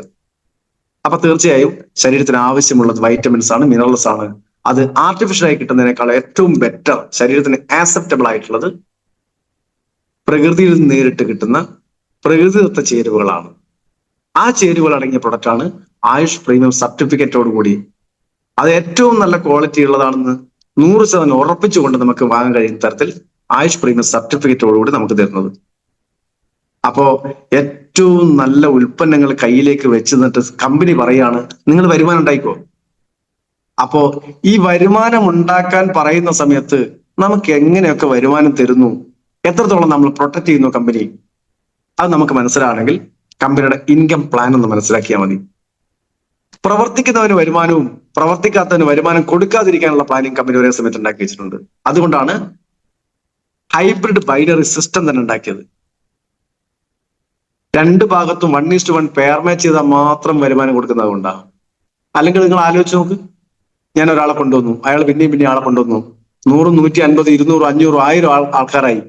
1000ാമത്തെ ആൾ വാങ്ങിയാലും എനിക്ക് വരുമാനം തരാൻ കമ്പനിക്ക് കഴിയുമോ? ഒരിക്കലും ഇല്ല. കാരണം 61% കമ്പനി ഇടനിലക്കാർക്കും പരസ്യക്കാർക്കുമായി മാറ്റിവെക്കുന്നത്. ടോട്ടൽ നമുക്ക് 61% നേരിട്ട് തരുന്നില്ല, 45% തരുന്നത്. ഈ 61%-ൽ 1000ാമത്തെ ആള് വാങ്ങിയാൽ 4.5% തരുന്ന സമയത്ത് കമ്പനി 4500% മാറ്റി വെക്കണം. നടക്കുമോ? ഒരിക്കലും ഇല്ല. അങ്ങനെ ശതമാനം ഇല്ല. 100 രൂപയുടെ ഉൽപ്പന്നം വിറ്റാൽ 4500 കൊടുക്കാൻ പറ്റുമോ എവിടെയെങ്കിലും? പ്രായോഗികമല്ല. അത് കൃത്യമായി മനസ്സിലാക്കിയാണ് കമ്പനി ഹൈബ്രിഡ് ബൈനറി പ്ലാൻ കൊണ്ടുവന്നത്. വളരെ മിഷനോടും കൂടിയാണ് കമ്പനി ഇതിന്റെ പ്ലാനും ഉൽപ്പന്നങ്ങളും ഒക്കെ ഉണ്ടാക്കിയിട്ടുള്ളത്. കമ്പനിയുടെ ദീർഘവീക്ഷണമുള്ള കമ്പനിയാണ്. ഇപ്പൊ തന്നെ ഓൾറെഡി 20 വർഷത്തേക്കുള്ള പ്ലാനിങ് കമ്പനിയുടെ കയ്യിൽ റെഡിയാ. അടുത്തത് ആലോചിച്ചുകൊണ്ടിരിക്കുക. എത്രയോ തലമുറകൾ കൈമറിയാനുള്ള പ്ലാനിങ് ഓൾറെഡി ഉണ്ട്. 20 വർഷത്തേക്കുള്ള പ്ലാനിങ് എന്ന് പറയുന്നത് എന്തൊക്കെ പ്രൊഡക്റ്റുകൾ നമുക്ക് 20 വർഷത്തിനുള്ളിൽ ലോഞ്ച് ചെയ്യണം, എന്തൊക്കെ പ്രൊഡക്റ്റുകൾ പിൻവലിക്കണം, ഇതൊക്കെ കമ്പനി കൃത്യമായി പ്ലാൻ ചെയ്തിട്ടുണ്ട്. എന്തൊക്കെ അഡീഷണൽ ഫീച്ചേഴ്സ് നമുക്ക് കൊണ്ടുവരണം, ഇതൊക്കെ കമ്പനി ആലോചിക്കുന്നുണ്ട്. ആ സമയത്ത് നമ്മളെ സംബന്ധിച്ചോളം ഇതിന്റെ ഇൻകം പ്ലാൻ മനസ്സിലാക്കി കഴിഞ്ഞാൽ നമുക്ക് കൃത്യമായി ഇതിനെ പൂർണ്ണമായിട്ട് വിശ്വസിക്കാൻ കഴിയും. ഏതൊരു കമ്പനിയും അവരുടെ ഉൽപ്പന്നത്തിന്റെ ഉൽപാദന ചെലവും ലാഭവുമായി അവരെടുക്കുന്നത് 30%. നമ്മൾ 100 രൂപ കൊടുത്ത ഒരു ഉൽപ്പന്നം വാങ്ങിയാൽ മാക്സിമം 30% ആണ് അവരുടെ ഉൽപാദന ചെലവും ലാഭവും. പക്ഷെ നമ്മുടെ കമ്പനിയുടെ ഉൽപാദന ചെലവും ലാഭവും എന്ന് പറയുന്നത് കുറച്ചുകൂടെ കൂടുതലാണ്. 39% കമ്പനി ഈടാക്കുന്നുണ്ട്. എന്തുകൊണ്ട്? ഏറ്റവും നല്ല ക്വാളിറ്റി മെയിൻറ്റെയിൻ ചെയ്തുകൊണ്ടാണ് കമ്പനി എല്ലാ ഉൽപ്പന്നങ്ങളും ഉൽപ്പാദിപ്പിക്കുന്നത്. അപ്പൊ സ്വാഭാവികമായും നല്ല ക്വാളിറ്റി മെയിൻറ്റെയിൻ ചെയ്തെങ്കിൽ 30% തീരില്ല എന്ന് ഇവർക്ക് അറിയാം. 39% മാറ്റി വെക്കുന്നുണ്ട്. ബാക്കി 60% കമ്പനിയുടെ എക്സ്റ്റേണൽ ആയിട്ടുള്ള എക്സ്പെൻസുകൾ, കമ്പനിയുടെ ഔട്ട്ലെറ്റുകൾ ഓപ്പറേറ്റ് ചെയ്യാൻ, അവിടുത്തെ സ്റ്റാഫിനെ നിലനിർത്താൻ, ഡാമേജുകൾ പരിഹരിക്കാൻ, അതേപോലെ തന്നെ നമുക്ക് സെയിൽസ് ടേൺ ഓവർ ബോണസ് ആയിട്ട് തരുന്ന 45% കഴിഞ്ഞ് ബാക്കി വരുന്ന 16%, ആ 16%-ത്തിലാണ് നമുക്ക് performance bonus, loyalty bonus, NTC bonus, അങ്ങനെയുള്ള 9 തരത്തിലുള്ള വരുമാനം നമ്മൾ തരുന്നു എന്ന് പറയുന്നത് ബാക്കി വരുന്ന 16%. ഈ 45% നമുക്ക് കൃത്യമായി കമ്പനി വീതിച്ചു തരുന്നു. ആ വീതിക്കാനുള്ള പ്ലാൻ നമുക്ക് ഏതെങ്കിലും പ്രോഗ്രാമിൽ നമുക്ക് നേരിട്ട് സംസാരിക്കേണ്ട സാഹചര്യം വരുവാണെങ്കിൽ, അല്ലെങ്കിൽ വർക്ക്ഷോപ്പോ കാര്യങ്ങളൊക്കെ ഉണ്ടെങ്കിൽ ഞാൻ എങ്ങനെയാണ് ബോധ്യപ്പെടുത്തുന്നത്. ആ 45% മാറ്റി വെച്ച് കഴിഞ്ഞാൽ നിങ്ങൾക്ക് വേണമെങ്കിൽ കണക്ക് കൂട്ടാം. 17 ലക്ഷം ബിസിനസ് വോളിയം പെയർ മാച്ച് എന്ന സമയത്താണ് നമുക്ക് 2,10,000 തരിക. അപ്പൊ സ്വാഭാവികം 17 ലക്ഷം പെയർ മാച്ചിങ് എന്ന് പറഞ്ഞാൽ 35 ലക്ഷം പെയർ അല്ലാതെ ടോട്ടൽ 35 ലക്ഷത്തിന് ആണ് 2,10,000 കൊടുക്കുന്നത്. അപ്പൊ 35 ലക്ഷം ബിസിനസ് വോളിയം നിങ്ങൾക്ക് ക്യാഷിലേക്ക് കൺവേർട്ട് ചെയ്യണമെങ്കിൽ ഹരിക്കണം 0.75, 75% ബിസിനസ് വോളിയം വെച്ചിട്ടാണ് കമ്പനി കാൽക്കുലേറ്റ് ചെയ്തത്. 75 അടിച്ചു കഴിഞ്ഞാൽ 46,66,666 രൂപ 66 പൈസ ഉണ്ടാവും. ഇതിന്റെ 45% എത്ര എന്ന് നിങ്ങൾ വെറുതെ അടിച്ചു നോക്കിയാൽ മതി. നിങ്ങൾക്ക് കൃത്യമായി 21 ലക്ഷം എന്ന് കിട്ടും. ആ 21 ലക്ഷം 10 സ്റ്റേജിലായി ഡിവൈഡ് ചെയ്ത് കഴിഞ്ഞാൽ നിങ്ങൾക്ക് കൃത്യമായിട്ട് മനസ്സിലാവും. ഒരാൾക്ക് 2.10, ലെഫ്റ്റ് ആൻഡ് റൈറ്റ് 1.5 കൊടുക്കുന്നുണ്ടെങ്കിൽ 2.10 കൊടുക്കണം. അപ്പൊ സ്വാഭാവികമായിട്ട് ഏറ്റവും താഴെ വരുന്ന സമയത്ത് 402 രൂപ ഉണ്ടാവും. 402 തൽക്കാലം ആ ആഴ്ച കൊടുക്കേണ്ടതില്ല. അത് തൽക്കാലം കമ്പനി ക്യാരി ഫോർവേഡിലേക്ക് മാറ്റും. ഇങ്ങനെ അതിന്റെ കൃത്യമായ പ്ലാനിങ് അത് നേരിട്ട് പറഞ്ഞാൽ മാത്രമേ മനസ്സിലാവൂ. എന്ത് കഴിഞ്ഞാലും 10 സ്റ്റേജ് കൃത്യമായിട്ട് കൊടുത്തു പോകാൻ പറ്റും. അങ്ങനെ കൃത്യമായി കൊടുത്തു പോകാനുള്ള വലിയ വിഷനോടും മിഷനോടും കൂടി നല്ലൊരു പ്ലാൻ കമ്പനിയുടെ കയ്യിലുള്ളത് കൊണ്ടാണ് കമ്പനി ഏറ്റവും പെർഫെക്റ്റ് ആയിട്ട് പോകുന്നത്. ഈ പറയുന്ന വരുമാനം തന്നെ കൃത്യമായി പെയർ മാച്ച് ചെയ്യുന്ന ആൾക്ക് മാത്രം കൊടുത്താൽ മതി, അല്ലാത്ത ആൾക്ക് കൊടുക്കണ്ട. വാഷ് ഔട്ട് ഇഷ്ടം പോലെ വരും. അപ്പോ നമ്മുടെ നമ്മുടെ ഈ ബിസിനസ്സിൽ കമ്പനിയെ സംബന്ധിച്ചോളം അതിന്റെ ഇൻകം പ്ലാൻ പെർഫെക്റ്റ് ആണ്, പ്രൊഡക്റ്റുകൾ പെർഫെക്റ്റ് ആണ്, മാനേജ്മെന്റ് പ്രൊഡക്റ്റ് പെർഫെക്റ്റ് ആണ്, ലീഡേഴ്സ് പെർഫെക്റ്റ് ആണ്, അതിന്റെ സിസ്റ്റം പെർഫെക്റ്റ് ആണ്. ഇങ്ങനെ എല്ലാ അർത്ഥത്തിലും പെർഫെക്റ്റ് ആയി മുന്നോട്ട് പോകാൻ കഴിയുന്നത് കൊണ്ടാണ് ഇന്ന് MI ലൈഫ് സ്റ്റൈൽ മാർക്കറ്റിംഗ്, വലിയ സാർ എപ്പോഴും പറയുന്നത് നിങ്ങൾ കേട്ടിട്ടുണ്ടാവും, അവസാനം ഒരു കമ്പനി മാത്രമാണ് നിലനിൽക്കുന്നതെങ്കിൽ അത് MI ലൈഫ് സ്റ്റൈൽ മാർക്കറ്റിംഗ് ഉണ്ടാവും എന്ന് പറയാൻ കാരണം ഇത് കാലുകൾ മുഴുവൻ ബലവത്തായിട്ടുള്ള കാലുകളാണ്. ഏറ്റവും പവർഫുൾ ആയിട്ടുള്ള കാലുകൾ, പില്ലേഴ്സ് ആണ്. അതിൽ തന്നെ ഏറ്റവും പവർഫുൾ ആയിട്ടുള്ള പില്ലേഴ്സ് ആണ് ഇതിനകത്തുള്ള ഓരോ ലീഡേഴ്സും. ഒരു ലീഡറും അവന്റെ കൂടെ വന്ന ആളുകൾ തകർന്നു പോകണം, തരിപ്പണമായി പോകണം, അവൻ ഇല്ലാതെ പോകണം എന്ന് ആഗ്രഹിക്കില്ല. കാരണം അങ്ങനെ ആഗ്രഹിക്കുന്നുണ്ടെങ്കിൽ അവൻ പൊട്ടനാണ്, മരപ്പൊട്ടൻ എന്ന് വേണേൽ പറയാം. അല്ലാത്ത ആളുകളൊക്കെ എനിക്ക് വരുമാനം വേണമെങ്കിൽ എന്റെ സിസ്റ്റം നന്നായി വർക്ക് ചെയ്യണം, ആ സിസ്റ്റമാണ് എന്റെ കൂടെ വന്ന ഓരോ ആളുകളും എന്ന് കൃത്യമായ ബോധ്യം ഉണ്ടാവും. ആ ബോധ്യമുള്ള ആളുകളെ ചേർത്ത് പിടിച്ചുകൊണ്ട് അവർക്കൊക്കെ വരുമാനം നേടിക്കൊടുത്തുകൊണ്ട് അവരെയൊക്കെ നന്നായി വളർത്തുന്ന സമയത്ത് ഇവരും വളരും, നമ്മളും വളരും, ഓരോരുത്തരും വളരും. ഇനി ചിലപ്പോൾ സംശയം ഉണ്ടാവും, ആദ്യം വന്ന ആളുകളാണ് ആദ്യം വരുമാനം ഉണ്ടാക്കുന്നത്. അത് ഞാൻ ഇവിടെ പറയേണ്ട ആവശ്യമില്ല. കാരണം നമ്മുടെ മുമ്പിൽ നല്ല പടർന്ന് പന്തലിച്ച് നിൽക്കുന്ന ഇഷ്ടംപോലെ ലീഡേഴ്സ് നിങ്ങൾക്ക് നേരിട്ട് കാണാം. ആദ്യം വന്ന ആളാണോ പിന്നീട് വന്ന ആളാണോ വളർന്നു വലുതായത് എന്ന് ചോദിച്ചു കഴിഞ്ഞാൽ ആരാണോ സിസ്റ്റം നന്നായി കൊണ്ടുപോകുന്നത് അവരാണ് വളർന്നു വലുതായത്. ആദ്യം അവസാനത്തിന് ഇല്ല. നമ്മളിപ്പോ ചിലപ്പോൾ നമ്മൾ ചിന്തിക്കുന്നുണ്ടാവും, ഞാൻ ഇന്ന് RTC ആണ്, ഞാൻ NTC ആണ്, ഞാൻ CTC ആണ്, ഞാൻ ITC ആണ്, ഞാനാണ് ഏറ്റവും ടോപ്പിൽ. അല്ല. ഇനി വരാൻ പോകുന്ന ഒരു കക്ഷി ഇപ്പോ ITC WTC ആകുന്നതിന് മുമ്പേ ചിലപ്പോൾ ഡയമണ്ട് അയക്കാം. അവരെങ്ങനെ സിസ്റ്റത്തെ കൊണ്ടു നടക്കുന്നു, എങ്ങനെ സിസ്റ്റം ഡെവലപ്പ് ചെയ്ത് ആഗ്രഹിക്കുന്നു അതനുസരിച്ചിരിക്കും. ഇനി നേരെ തിരിച്ചുമാകാം. ഇന്ന് വളർന്ന് വരാൻ കഴിയാതെ പോയ ആളുകൾക്കും ചിലപ്പോ 3, 4, 5 വർഷമായിട്ടും എനിക്കൊന്നും എവിടെ എത്താൻ പറ്റിയില്ലല്ലോ, മറ്റുള്ള ആളുകൾക്ക് വളർന്ന് കയറിപ്പോന്നല്ലോ, ഞാൻ എപ്പോഴാവും? ഒരു സംശയവും വേണ്ട. നിങ്ങൾ ഫീൽഡിൽ ആത്മാർത്ഥമായി വർക്ക് ചെയ്യുന്നുണ്ടെങ്കിൽ നിങ്ങളുടെ കൂടെയും കടന്നു വരും പവർഫുൾ ആയിട്ടുള്ള ലീഡേഴ്സ്, പവർഫുൾ ആയിട്ടുള്ള ആളുകൾ. അവർ ഈ ബിസിനസ്സിനെ ഏറ്റെടുക്കുന്നത് വളരെ പവർഫുൾ ആയിട്ടാണെങ്കിൽ അവർക്ക് ആഗ്രഹം നിങ്ങൾക്ക് WTC ആകാനാണ് ആഗ്രഹം, പക്ഷെ അവർക്ക് ഡയമണ്ട് ആകാനാണ് ആഗ്രഹമെങ്കിൽ നിങ്ങൾ ഉറപ്പിച്ചോ, നിങ്ങൾ അതിക്ക് മേലെ എത്തും. ഇതാണ് ബിസിനസിന്റെ പ്ലാൻ. അതായത് ഒരു മാജിക്കൽ പ്ലാൻ ആണ് കമ്പനിയുടെ കയ്യിലുള്ളത്. ഒരാൾക്ക് വളരെ ഒരു കഴിവും വേണ്ട, ഒരു വിദ്യാഭ്യാസവും വേണ്ട. വേണ്ടത് ഒറ്റ കാര്യമാണ്, വളർന്നു വലുതാകാൻ ഉള്ളിൽ അടങ്ങാത്ത അഭിനിവേശം ഇത് ആർക്കുണ്ടോ അവർക്ക് കയറിപ്പോ. അങ്ങനെ വളരണമെന്ന് ആഗ്രഹിക്കുന്ന, ജീവിതത്തിൽ രക്ഷപ്പെടണമെന്ന് ആഗ്രഹിക്കുന്ന, മറ്റുള്ള ആളുകളെ രക്ഷപ്പെടുത്തണമെന്ന് ആഗ്രഹിക്കുന്ന, 100% ആത്മാർത്ഥത കൊണ്ട് നടക്കുന്ന സത്യസന്ധമാരായിട്ടുള്ള ആളുകൾക്കൊക്കെ വളരാൻ പറ്റുന്ന ഒരു മേഖല ഇന്ന് ഈ ലോകത്തുണ്ടെങ്കിൽ അത് MILSL മാർക്കറ്റിംഗ് മാത്രമേ ഉള്ളൂ. യാതൊരു സംശയവും വേണ്ട. നിങ്ങൾക്ക് പണം ഉണ്ടാക്കാൻ ഇഷ്ടംപോലെ മാർഗങ്ങളുണ്ട്. മറ്റുള്ളവരെ പറ്റിച്ചും ചതിച്ചൊക്കെ വരുമാനം ഉണ്ടാക്കാൻ ഇഷ്ടംപോലെ മാർഗങ്ങളുണ്ട്. പക്ഷെ അവിടെയൊന്നും മനുഷ്യന് മനസ്സമാധാനം എന്ന് പറയുന്ന സംഗതി ഉണ്ടാവില്ല. ഇവിടെ മനസ്സമാധാനത്തോടെ ആസ്വദിച്ചുകൊണ്ട് സന്തോഷിച്ചുകൊണ്ട് ബിസിനസ് ചെയ്തിട്ടുണ്ടെങ്കിൽ, വരുമാനം ഉണ്ടാക്കണമെങ്കിൽ, രക്ഷപ്പെടണമെങ്കിലും, മറ്റുള്ള ആളുകൾ നമ്മളിന്ന് കോടികൾ വരുമാനം ഉണ്ടാക്കി കഴിഞ്ഞാലും നമ്മളെ കൊണ്ട് നല്ലത് പറയണമെങ്കിലും കോടികൾ വരുമാനമുള്ള ആളുകളെ കൊണ്ട് തെറി പറയുന്ന ഇഷ്ടംപോലെ ആൾക്കാരെ കാണിച്ചു തരാം.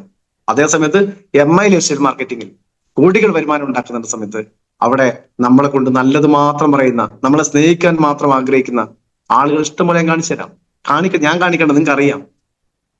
അപ്പൊ ഇവിടെ ഇതിന്റെ പ്രത്യേകത എന്ന് പറയുന്നത്, MILSL മാർക്കറ്റിംഗ് ഗ്ലോബൽ പ്രൈവറ്റ് ലിമിറ്റഡിന്റെ പ്രത്യേകത എന്ന് പറയുന്നത്, നമ്മൾ ഇതിനെ ആത്മാർത്ഥമായി സ്നേഹിക്കുക, ആത്മാർത്ഥമായി ഇഷ്ടപ്പെടുക, ആത്മാർത്ഥമായി ബഹുമാനിക്കുക, എല്ലാം ആത്മാർത്ഥമായി ചെയ്യുക, സത്യസന്ധയോടെ പെരുമാറുക, സത്യസന്ധമായി ചെയ്യാൻ, സത്യസന്ധമായ ജീവിതത്തിൽ രക്ഷപ്പെടാൻ ആഗ്രഹിക്കുന്നെങ്കിൽ നിങ്ങൾക്ക് ഏറ്റെടുക്കാൻ പറ്റുന്ന ഏറ്റവും നല്ല മാർഗം എന്ന് പറയുന്നത് അത് MILSL മാർക്കറ്റിംഗിൽ ഒരു ഡിസ്ട്രിബ്യൂഷൻ എടുക്കുക. ആ ഡിസ്ട്രിബ്യൂഷൻ ഉപയോഗിച്ച് നമുക്ക് ആവശ്യമുള്ള ഉൽപ്പന്നങ്ങൾ വാങ്ങുക. നല്ല ഉൽപ്പന്നങ്ങളാണെന്ന് ബോധ്യപ്പെട്ട് കഴിഞ്ഞാൽ നമ്മുടെ ഏറ്റവും വേണ്ടപ്പെട്ട ബന്ധുക്കൾക്ക്, സുഹൃത്തുക്കൾ പ്രൊമോട്ട് ചെയ്യുക. അവരും രക്ഷപ്പെടണമെന്ന് ആഗ്രഹിക്കുക. അവരെ രക്ഷപ്പെടുത്തുന്നതോടൊപ്പം തന്നെ നമുക്ക് ഒരു പരിചയമില്ലാത്ത ആരൊക്കെയോ കടന്നു വരും, അവർ നമ്മുടെ കുടുംബമായി അംഗീകരിക്കുക. അവരും രക്ഷപ്പെടണമെന്ന് ആഗ്രഹിക്കുക. പിന്നെയും ആളുകൾ കടന്നു വരും, ഒരു പരിചയമില്ലാത്ത ആളുകൾ, നമ്മുടെ ദേശത്ത് നമ്മളെ ഭാഷ അല്ലാത്ത ആളുകൾ കടന്നു വരും, അവരും രക്ഷപ്പെടണമെന്ന് ആഗ്രഹിക്കുക. നമ്മളെ കൂടെ ആരൊക്കെ കടന്നു വന്നിട്ടുണ്ടോ അവരൊക്കെ രക്ഷപ്പെടണമെന്ന് നിങ്ങൾ ആഗ്രഹിക്കുന്നുണ്ടെങ്കിൽ നിങ്ങൾക്ക് ഈ ബിസിനസ്സിൽ വിജയിക്കുന്നതോടൊപ്പം തന്നെ നമുക്ക് മറ്റു കുറച്ച് കാര്യങ്ങൾ കൂടെ കിട്ടും. ജീവിതത്തിൽ നല്ല ബന്ധങ്ങൾ ഉണ്ടാക്കിയെടുക്കാനുള്ള അവസരം കിട്ടും. ജീവിതത്തിൽ ഒരുപാട് സ്ഥലങ്ങൾ സഞ്ചരിക്കാനുള്ള അവസരങ്ങൾ കിട്ടും.